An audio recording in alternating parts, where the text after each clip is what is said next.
பொடி dosa. My choice is பொடி dosa. Masala dosa. It's always my choice. Dosa வகைகளில் ஒவ்வொருவருக்கும் ஒவ்வொரு சாய்ஸ் இருக்கலாம். ஆனால் எல்லா வகை தோசைகளுக்கும் ஒரே சாய்ஸ் இதயம்.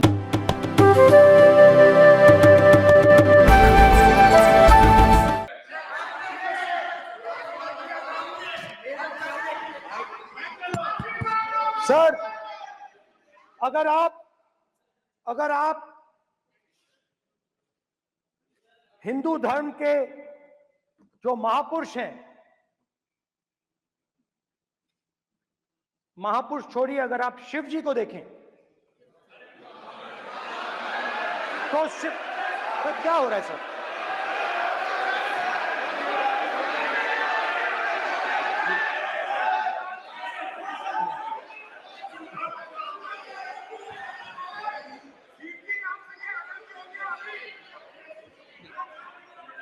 अगर आप शिव जी को देखें तो उनकी इमेज से आपको पता लगता है कि हिंदू डर नहीं फैला सकता, हिंदू हिंसा नहीं फैला सकता, हिंदू नफरत नहीं फैला सकता।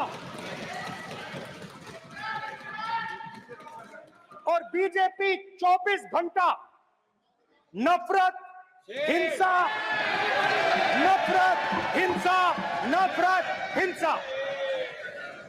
स्पीकर सर, कहां तक इन्होंने डर फैला दिया है?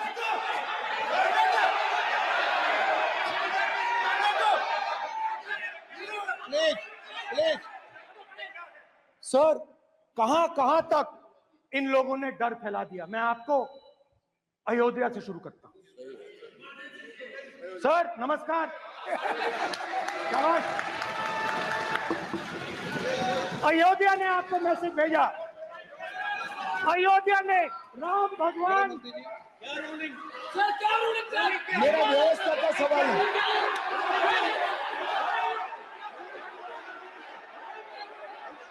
इस सदन के नियमों की पुस्तिका, इससे कुछ सदस्यों को क्या मुक्ति दे दी गई है? आपके गाइडेंस के बाद भी बार बार तस्वीर बताना, पूरे बीजेपी को हिंसा कर रही है ऐसे कहना, खड़े होकर एक दूसरे के बीच में हस्तधून करना, सारे नियम इनको लागू नहीं होते हैं। नियम मालूम नहीं है तो ट्यूशन रख ले साहब। सदन इस तरह से नहीं चल सकता है। ये सदन, मेरा आपसे आग्रह है कि ये सदन ऑर्डर में रहना चाहिए, नियमों के अनुसार रहना चाहिए। ये हम सभी सदस्यों का आपसे विनंती है। ठीक है सर, एक मिनट प्लीज। माननीय सदस्यगण, आप ही किताब राम बताएं। भगवान की जन्मभूमि ने, अपेक्षा करता हूं कि अपन इसके नियम प्रक्रिया चले। नो, सब चले। नो, आपने बताया था नियम। नो,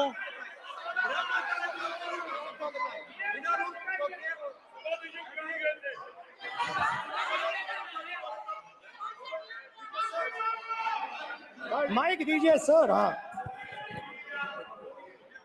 सर, मेरा सवाल है सर, इस माइक का कंट्रोलर किसके हाथ में? प्लीज बैठिए सर ये प्लीज, माने बैठिए प्लीज। ये बार कई बार विषय उठ गई और बहुत गंभीर, और माननीय सदस्य, आप प्रतिपक्ष के नेता हैं, आप सदन के बाहर भी ये बात कहते हैं कि माइक बंद कर देते हैं। मैंने कई बार आग्रह पूर्वक किया कि आसन पर इस तरीके का आरोप नहीं लगाए। नो प्लीज, बात सुनिए। आसन पर सभी दल के, प्लीज, आसन पर सभी दल के लोग बैठते हैं और सभी दल के लोग सभापति तालिका पे हैं, और सब जानते हैं कि एक व्यवस्था होती है, जिस भी माननीय सदस्यों को आग्रह किया जाता है बोलने का वो बोला जाता है, और जिसको आग्रह नहीं किया जाता उसका माइक चालू नहीं होता। आप बोलने के लिए खड़े, आपका माइक कभी बंद नहीं हुआ, कभी बंद नहीं हुआ। आप अगर आसन में जो भी विराज रहे हैं वो अगर आपका नाम नहीं पुकारते हैं तब माइक चालू नहीं होता। ये व्यवस्था हमेशा इस सदन की रही है, पुराने में भी और नए में भी।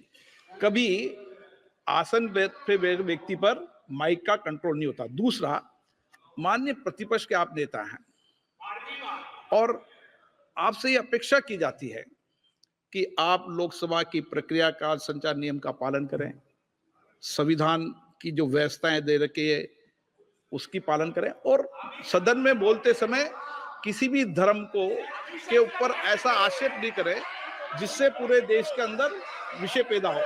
ये आपसे अपेक्षा की जाती है।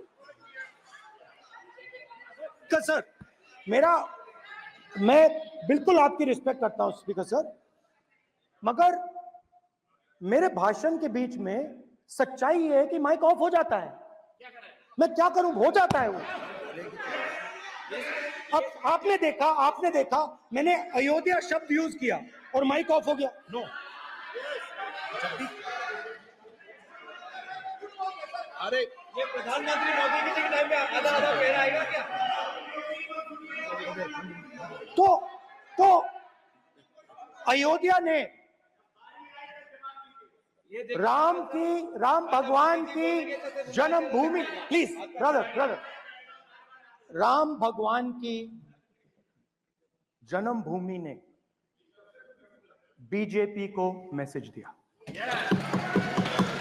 और ये आपके सामने मैसेज बैठे हुए हैं।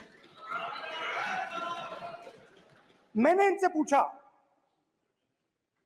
कल कॉफी पी, इनसे मैंने पूछा बताइए ये हुआ क्या? बीजेपी ने राम मंदिर का इनॉग्रेशन किया, बोलने दीजिए, राम मंदिर का इनॉग्रेशन किया। अरे भाई, आप हार गए, उसको नाम बोलने की कोई जरूरत नहीं है। मैं भाषण दे रहा हूं, आप नहीं दे रहे हो। मुझे बोलना है जो बोलना है, मुझे नाम लेने की कोई जरूरत नहीं। मुझे जो बोलना है मैं बोलूंगा। तो अयोध्या ने मैसेज दिया और मैंने इनसे पूछा कि हुआ क्या, और इनका जवाब आया। मैंने उनसे पूछा कि आपको कब पता लगा कि आप अयोध्या में जीत रहे हो, और आपने कहा पहले दिन से मुझे पता था। सही बात। और मैंने कहा ये क्या हुआ? उन्होंने कहा राहुल जी, अयोध्या में एयरपोर्ट बना, अयोध्या की जनता से जमीन छीनी गई और आज तक उन्हें मुआवजा नहीं मिला है। उन्होंने कहा, सही बात, उन्होंने कहा कि अयोध्या में जो भी छोटे छोटे दुकानदार थे, जो भी छोटी छोटी बिल्डिंग्स थी, उन सारों को तोड़कर गिरा दिया गया और उन लोगों को सड़क पर कर दिया गया। इन्होंने यह भी कहा कि अयोध्या के इनॉग्रेशन में अयोध्या की जनता को बहुत दुख हुआ, क्योंकि इनॉग्रेशन में अदानी जी थे, अंबानी जी थे, मगर अयोध्या का कोई नहीं था। और ये कारण था कि अयोध्या की जनता में, उनके दिल में नरेंद्र मोदी जी ने भय डाल दिया। उनकी जमीन ले ली, उनके घर गिरा दिए,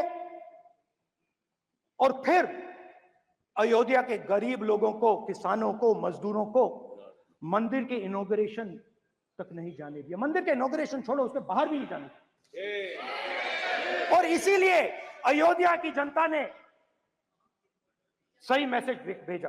अच्छा, इन्होंने मुझे एक और बात बोली, 3 बार इन्होंने कहा कि 3 बार नरेंद्र मोदी ने टेस्ट किया, 2 बार क्या मैं अयोध्या से लड़ जाऊं? और सर्वेयर्स ने कहा अयोध्या में मत लड़ जाना, अयोध्या में मत लड़ जाना, अयोध्या की जनता हरा देगी। और इसीलिए प्रधानमंत्री वाराणसी गए और वहां बच के निकले।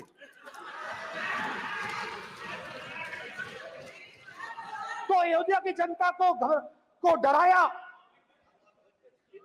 पूरे देश को डरा दिया। मैं आपको बताता हूं, आज सुबह में आया, राजनाथ सिंह जी ने मुस्कुरा के मुझे नमस्ते की, और मोदी जी बैठे हैं, मुस्कुराहट नहीं, सीरियस, नमस्ते भी नहीं करते, कहीं मोदी जी ना देख लें, प्रॉब्लम हो जाएगी। वही कहानी गडकरी जी की है, सच्चाई है। अरे भाई, अयोध्या की जनता को छोड़ो, ये तो बीजेपी वालों को डराते हैं।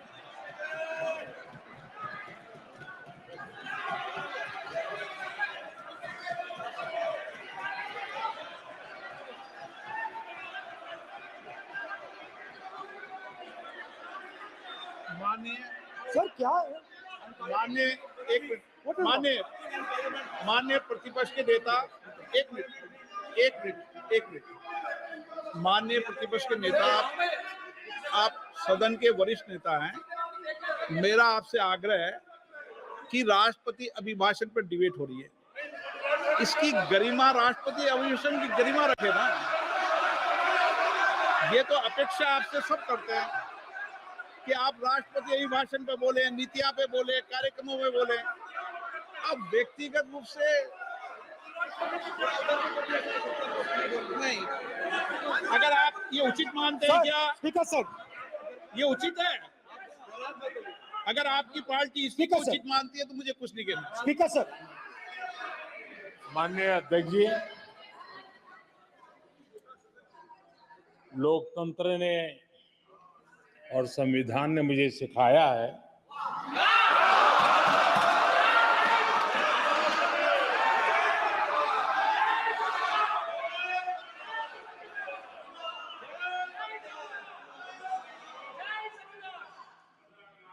कि मुझे विपक्ष के नेता को गंभीरता से लेना चाहिए।